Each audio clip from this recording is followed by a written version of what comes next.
just to kind of help, we've sort of broken this down and written a paper just that explores the concept. So we break down each of those kind of core components of what we think is going to be needed to help you build AI as a role. But we've also kind of expanded those individual agent services in a bit more depth and detail to kind of give a start for 10. So if you were wanting to try and facilitate kind of sessions and workshops with teams about how do we move from feature to role, what do we want these roles to do, it's kind of pre-written in there, at least as a starting point. And then we've already, for those that are interested, we've already started to sort of build some of these features in our roadmap. So for example, like source grounding is what we're working on at the moment, which allows you to then control and build libraries of sources of information that help you ground the AI model. And obviously, naturally, this is because you want MethodGrid to reflect the processes and build playbooks that are relevant to your standards and your ways of working. So that's kind of the first iteration, because obviously we want you to be able to kind of meet the need for knowledge and reasoning. But also when we build processes or playbooks, you want the engine to have context of your kind of standards and your sources. And then in terms of the other prototypes we've built, obviously we've got lessons capture, lessons delivery. Mark, I think you're kind of the expert on Leap and kind of how AI does that within the platform. Yeah, I don't think we need to talk about it like KX. I've got loads of, a lot before. Yeah, we've got loads of videos on that one. Yeah. But then obviously the other new one is obviously the build and introduction of the AI assistant within the platform. But I think the core use case we've seen as well, because clients put templates in their playbooks to say, look, we want you to use this template that you use for the PEP or your kind of risk management plan.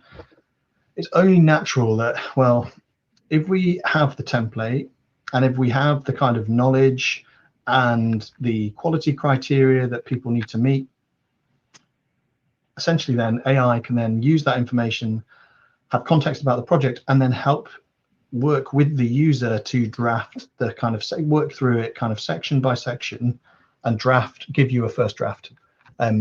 We were joking around, Mark, weren't we, about the evolution and sort of introduction of language models have probably de-skilled or made it not.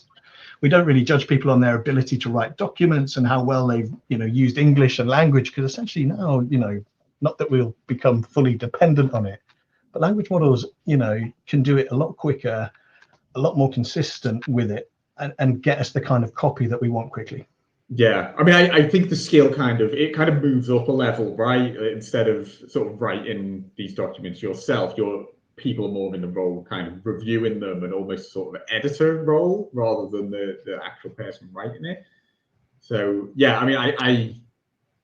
I definitely think there's an evolution of what skills are going to be important in the future as these kind of AI become more prominent in every area.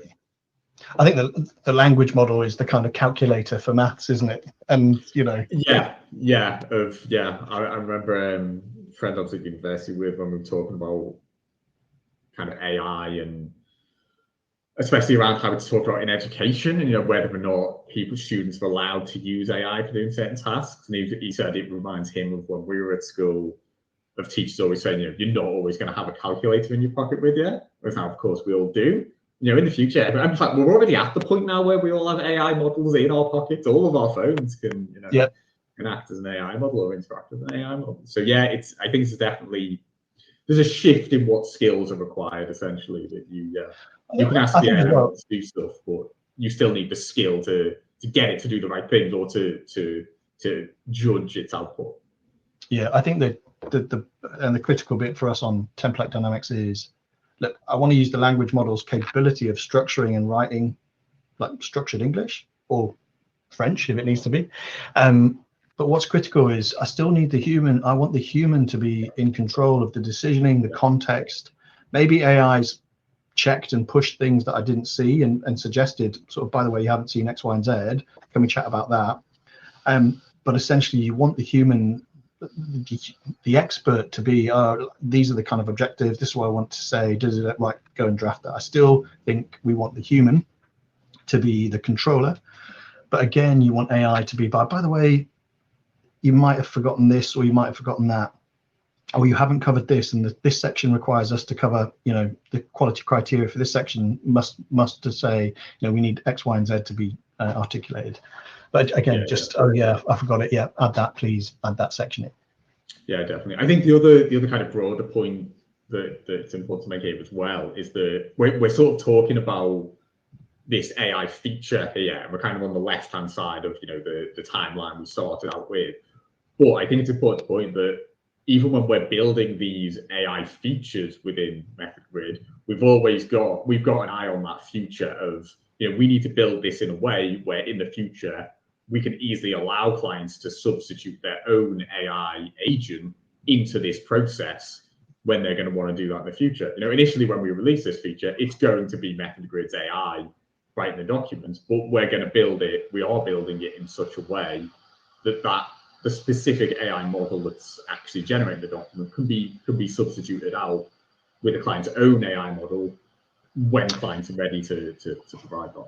Yeah, that's a good point, isn't it? When we were considering the design for Template Dynamics, it was like, look, we probably build this as a kind of API connection with a set of screens and interactions between the user, but actually there's probably most clients will be like, oh, do you know what? I totally want that, but I haven't got MethodGrid, but I still really want us to be able to produce like documents, and I want to control how that's done. I want to control the kind of interactions with it. So yeah, I think we'll start to build more kind of accessible services that could be plugged into agents and provide specific features and functionality on that journey.